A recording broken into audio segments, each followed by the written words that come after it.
Even as I speak to you, we are in the midst of a 4-show run in Brooklyn of our newest live show, All Hail.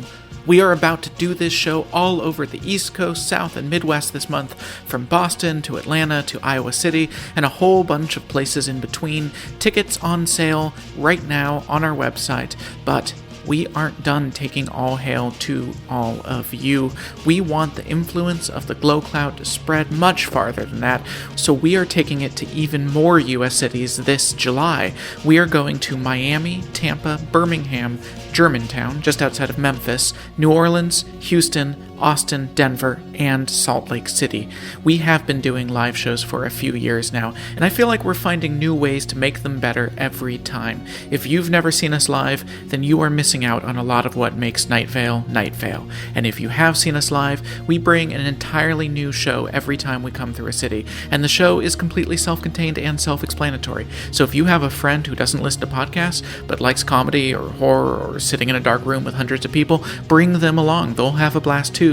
Tickets on sale April 7th at noon local time, and donor pre-sale starts on April 5th. Full schedule for all of that on welcometonightvale.com. Just click on shows. Thank you to those who pre-ordered It Devours, the second Welcome to Night Vale novel coming out this fall. Do yourself a favor if you haven't seen it and go check out the incredible cover design by Rob Wilson. I love that thing.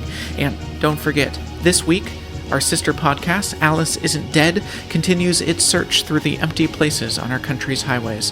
The first season takes only a few hours to listen through, so there's plenty of time for you to join in with the creepy mystery of Alice. And hey, I love you. If you could press a button, that would give you a great deal of money, but it would cause someone you don't know in a distant part of the world to die, then you would have a good model for how our current economy works. Welcome to Night Vale.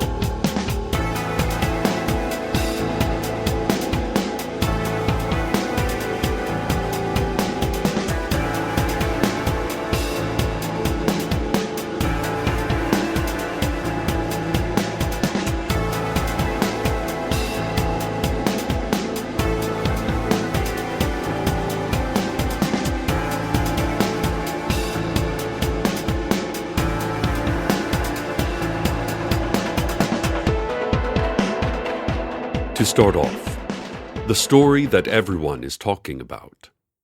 In the interest of the common good, I feel I must report to you what happened at the Smithwick house. Mr. and Mrs. Smithwick lived in a neat 2-story home on Butterfield Lane. They had 2 small children, Lisa and Jake. Their lives were mostly normal. Mr. Smithwick was a gloomy man. He had an anger inside of him. He hadn't used this anger to do anything, but Mrs. Smithwick could smell it, and the children could smell it. They were always very careful around Mr. Smithwick. Sometimes it would be a day, just any day, and they would turn to find him looking at them with a blank stare, and they would feel as though teetering on the edge of something wild and final. And then they would look again, and it would just be stolid Mr. Smithwick going about his day. Even the neighbors could smell it. There was always something dark hanging over the Smithwick house. They never consciously thought, but always felt. And because of this, they stayed away. Mrs. Smithwick was often lonely since few neighbors would talk to her. Mr. Smithwick was never lonely. He did not have the capacity for loneliness. One day, Mrs. Smithwick discovered she was pregnant. An accident. And how would they care for a 3rd child? But they would. There would be no choice. Dutifully, Mr. Smithwick began to prepare a nursery in what had previously been a guest room. He moved out the furniture that had only ever been used for guests once, a visit from a cousin 3 Thanksgivings before, never repeated. He was in the process of painting the room a soothing green when he first saw the hole in the wall opposite the door. He called in the other members of the family because the hole was so truly odd perfectly square, and opening onto a tunnel that was also square. The tunnel's sides were a cool, damp concrete leading away into darkness. On the other side of the wall was the outside of the house, but the hole seemed to lead somewhere very distant, although it was too dark to see. A soft breeze came from the hole. It was too small to enter, only about a foot on each side, so the family stood in the unfinished nursery, looking at the hole.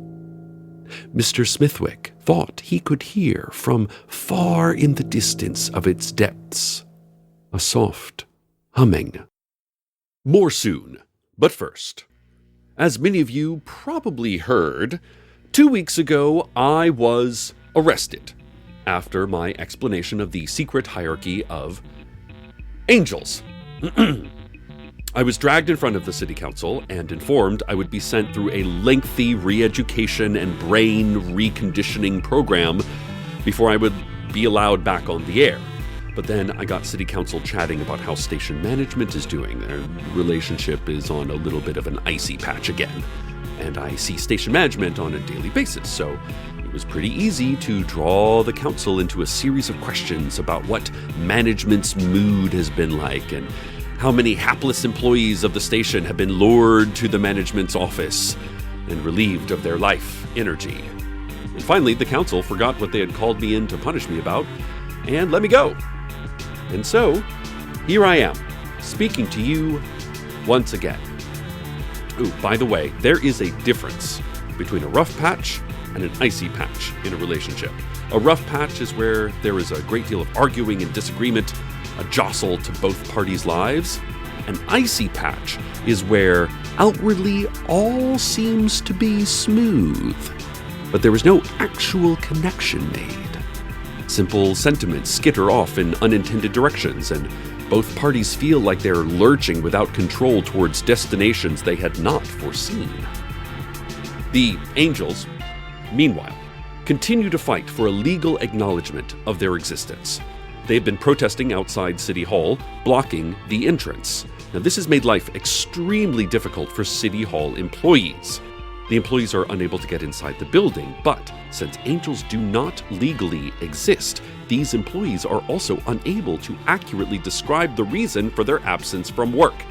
And the angels have called on all unions, including the Steelworkers Union, the Taxi Drivers Union, the Tree, Shrub, and Moss Union, to join them in a general strike until the denial of their basic identity is finally purged from the books of law. And now, your Children's Fun Fact Science Corner. Today, we will look at birthstones. If you were born in January, your birthstone is the garnet. If you were born in February, your birthstone is also the garnet. You have to fight with January to see who gets to have the garnet. Whoever wins gets to be born. That's how birth works. If you were born in March, your birthstone is, that's right, the garnet. This is going to be a brutal battle for that stone. If you were born in April, your birthstone is flat and gray and sits next to a pond. It is dusty and warm in the sunshine, and if you put it against your cheek, it would feel like taking a long walk on a nice day. If you were born in May, your birthstone is cemented into the wall of a rich person's indoor shower. This stall has several different shower heads and built-in surround sound speakers, and your stone is near where the person's butt usually goes. I'm sorry to have to inform you of this. June, your birthstone is this one that I have in my hand. If you want it back, then you'll need to listen very carefully and do everything I say. July, you don't have a birthstone. You have a birth rock. It's in a park in San Diego, and children sit on it to tie their shoes. August, your birthstone is in space. A shard broken off of an asteroid that is spinning away from the sun. Thousands of years from now, your birthstone will leave the solar system.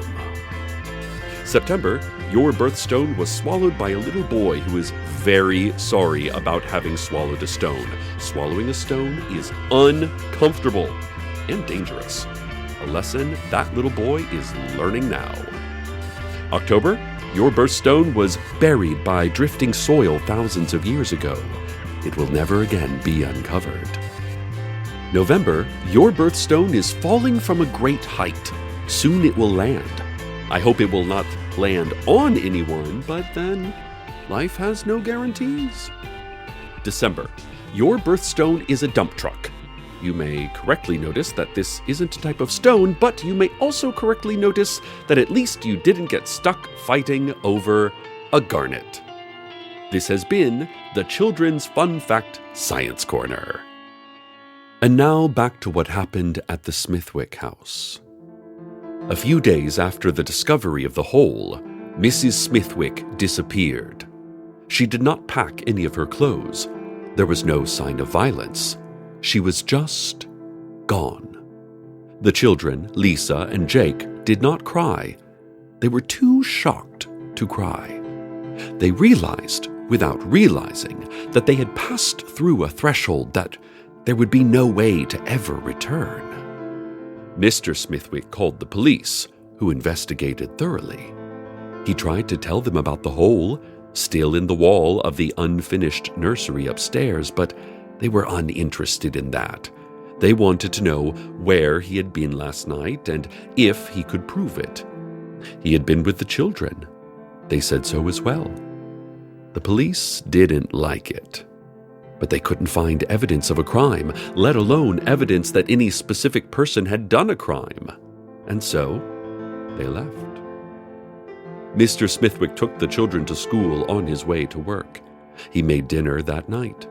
He felt as though he should be searching for his wife, but something in him did not seem to find that urgent. Instead, he went into the nursery, painted a green he now found overbearing. The hole was where it had been before. He listened closely. Yes, still the humming from deep in the darkness. He bent over and looked, but in the depth of its perfectly square tunnel he could see only shadow. Then there was a gurgle and movement coming toward him, and he stumbled backwards, and a stream of clean, fresh water began to pour from the hole. And now, traffic. I have never seen snow in person, and yet I can taste it. I know its bite, but I have never felt it. We go places we never go. We achieve what we do not achieve. This is the power of imagination. Is imagination a blessing or a prison? Would I be more driven to seek out snow if I could not imagine snow? If I could not project in my stomach what a ride down a hill might feel like, would I be compelled to seek out a slope and a sled? Does imagining make me less likely to act? Here is what I think. Imagination might hold us back, but the exchange is worth it. By imagining, I can experience things that not only haven't happened, but couldn't happen. For instance, I will imagine an event now. A creature with a long forehead and wide golden eyes on the planet Zardoz. In a galaxy that is not even visible from our galaxy, this creature, who is named Urzdon, is on trial for the crime of having viewed the sacred animal, Tom, pet of the Queen of Zardoz. When asked to defend himself, Urzdon looked over the assembled citizens of Zardoz. All 6 of them. It is an inhospitable planet, and their population is very low. Have we not all, at one time or another, viewed Tom, the sacred animal? Have we not all? Erzdan asks. It turns out they have not all. No one has ever seen Tom before, not even the Queen, and the Queen is annoyed at this, and Erzdan is tossed off a cliff, and the population of Zardoz is now 5. What would our lives be without the ability to imagine nonsense like that? Anyway, there's a patch of falling snow on Route 800 that scientists cannot explain, given that the rest of the region is currently in the usual early spring heat wave. I have never seen snow in person, but can imagine exactly what that snow looks like, and so feel no urge to go check it out. This has been Traffic. More on what happened at the Smithwick house. The children were gone. They had not attended school in days, and Mr. Smithwick could not say where they were. He expressed utter confusion. The police did not believe this and arrested him. He sat quietly in his cell, and when they were forced to let him go because there was no evidence of his involvement, he quietly went home. The neighbors avoided him, but they had always avoided him. The police left a car outside his house indefinitely. He went about his days as he always had. He made breakfast. He went to work. He made dinner. He went to bed. His wife and children were missing. He did not look for them. Instead, he went each evening into the nursery, where the hideous green paint on the wall now seemed an act of violence upon him. And he sat cross-legged on the floor, looking at the hole. The air coming from within it was cold, like air from a cave. One evening, after several weeks of this, he stood and reached his arm into the hole. He felt something soft brush his fingers. He cried out and tried to grasp it. It felt like the faintest touch of a hand. He stretched his arm as far as it would go and found a finger hold. He pulled it. What he had felt in the tunnel moved easily with his pull.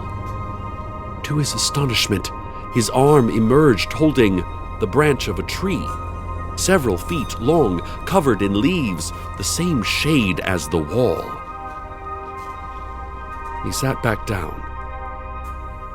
He did not try to reach into the hole again.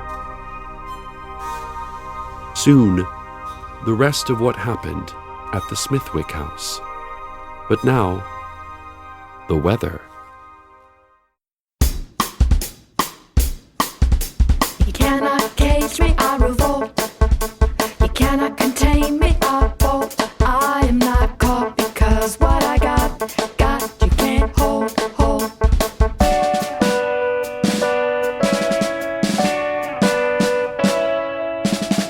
At the beginning, at the wilderness, the wildness was obvious. From the moment you saw me, you should have known. In the dirty snow, holding my own. You cannot cage me, I revolt.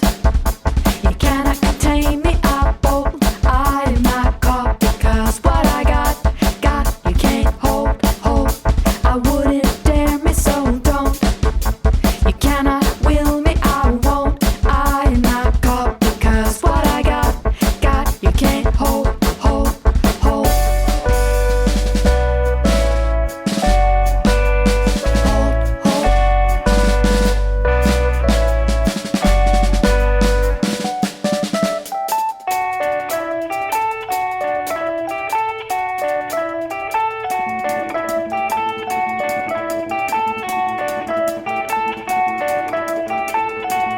I can't help pinching an audience. This naughtiness is glorious.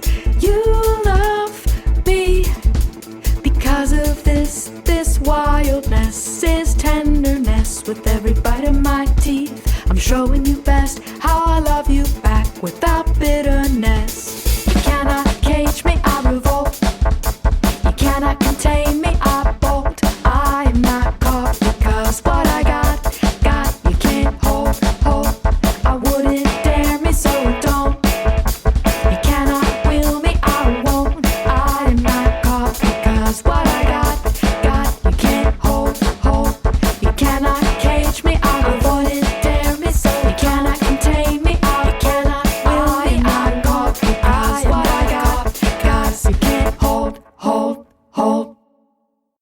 Mr. Smithwick no longer went to work. He did not make breakfast or dinner. He did not sleep. He sat in the nursery and looked at the hole. From deep in the tunnel, he heard humming. The neighbors noticed that he didn't go out anymore, and they assumed the worst about this.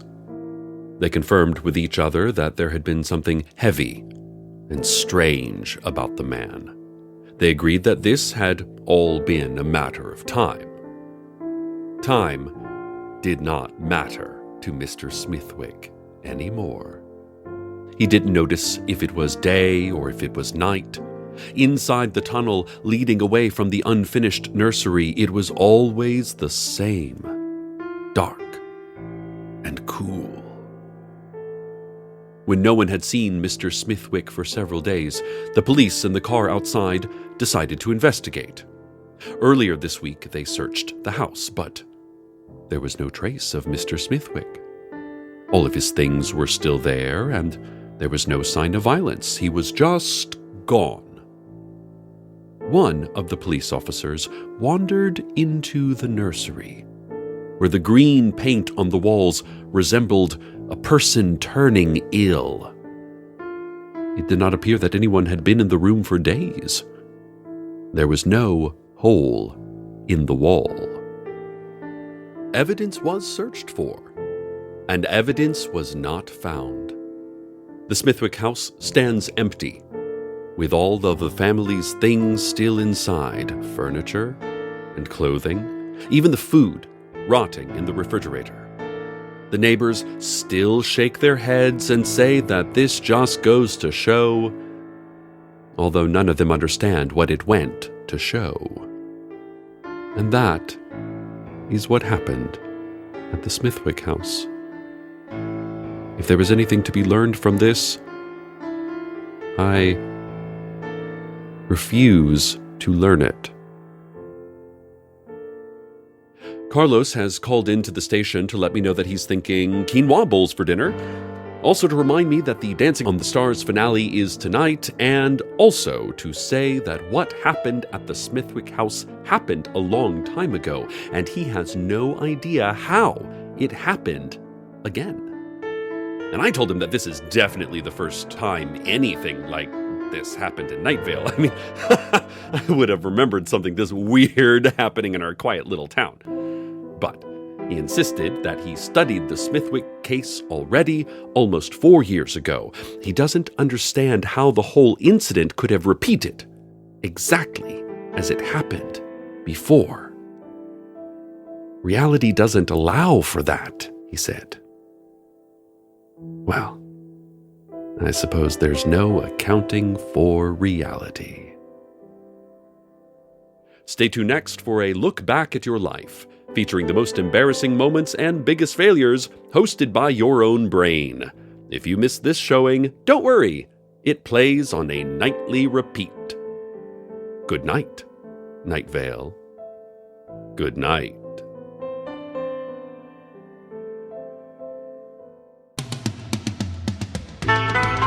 Welcome to Night Vale is a production of Night Vale Presents. It is written by Joseph Fink and Jeffrey Craner and produced by Joseph Fink. The voice of Night Vale is Cecil Baldwin.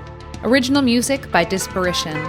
All of it can be found at disparition.info or at disparition.bandcamp.com.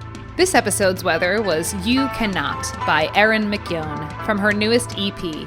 Find out more at erinmcyown.com. That's MCKEOWN, and see her on tour with Welcome to Night Vale this month, all over the US, plus Montreal and Toronto. Comments, questions, email us at info@welcometonightvale.com or follow us on Twitter @NightValeRadio, or learn more about birds that live in your area. Check out welcometonightvale.com for more information on this show and our live shows, which we are doing right now. Check them out. And while you're there, consider clicking the donate link. Artists like paying bills and eating. Today's proverb, you are what you eat. That's very confusing phrasing. Let me simplify. You consume your own flesh. Much clearer.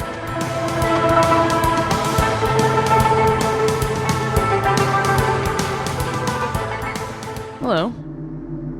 I don't believe we've met. You'd know if you met me.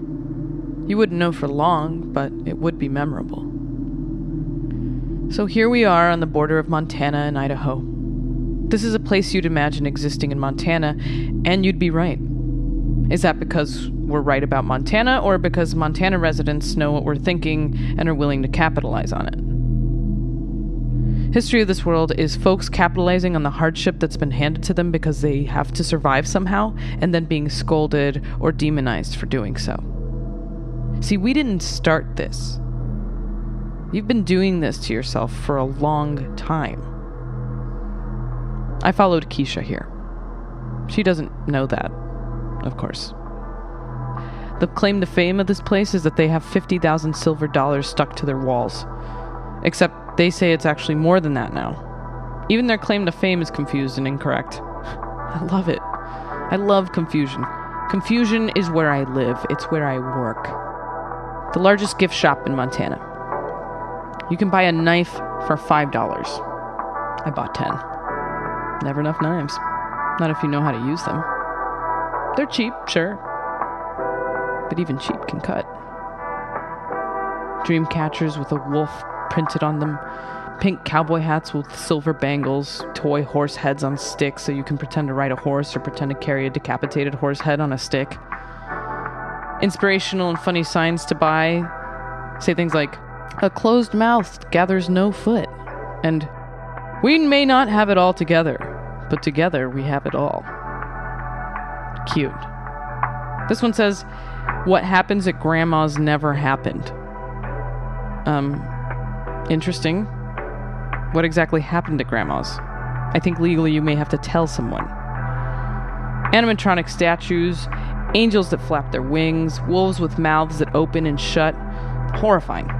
Wonderful. It'll give children nightmares. Less work for me. When people say anything is possible, they usually mean that positively, but that's only because they're not thinking those words through. Think about if anything is possible, how many truly horrible things are possible. Like my girl said, freedom is not good or bad. There can be terrible freedom. I'm not hiding. Keisha walked right past me. Didn't know who I was. And why would she? If Alice was here, maybe Alice could warn her.